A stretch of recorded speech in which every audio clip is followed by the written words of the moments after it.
Hi అండి, అందరికీ నమస్కారం. Welcome to my YouTube channel. ఈ వీడియోలో డిఏ విడుదలపై సజ్జల రామకృష్ణ ప్రెస్ మీట్ అండి. సో వివరాలు వీడియోలో తెలుసుకుందాం. వీడియో ఎక్కడ స్కిప్ చేయకుండా ఎండ్ వరకు చూసేయండి. అప్పుడే పూర్తి ఇన్ఫర్మేషన్ అర్థమవుతుంది. అలాగే వీడియో నచ్చినట్లయితే లైక్ చేయండి. ఇంకా సబ్స్క్రైబ్ చేసుకున్నట్లయితే మన ఛానల్ సబ్స్క్రైబ్ చేసుకోవడం ద్వారా నేను చేసే ప్రతి ఒక్క వీడియో మీ వరకు రీచ్ అవుతుంది. ఏపీ ప్రభుత్వ ఉద్యోగుల డిఏ విడుదలపై సజ్జల రామకృష్ణ కీలక ప్రెస్ మీట్లో ఈ విధంగా అన్నారండి. ఏమన్నారంటే, మాది ఉద్యోగులతో స్నేహపూర్వకమైన సంబంధాలు నడిపే ప్రభుత్వం. 2018లో చంద్రబాబు ప్రభుత్వ హయాంలో పెండింగ్లో ఉన్న కరువు భత్య బకాయిలు డిఏలను దశల వారీగా చెల్లింపులు జరుపుతామని ఉద్యోగులకు హామీ ఇచ్చాము. వారంతా కుటుంబ సభ్యుల్లా భావిస్తాము.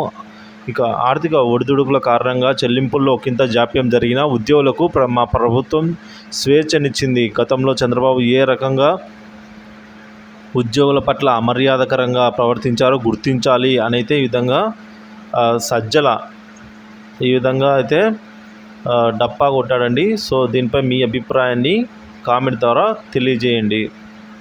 Thank you for watching this video.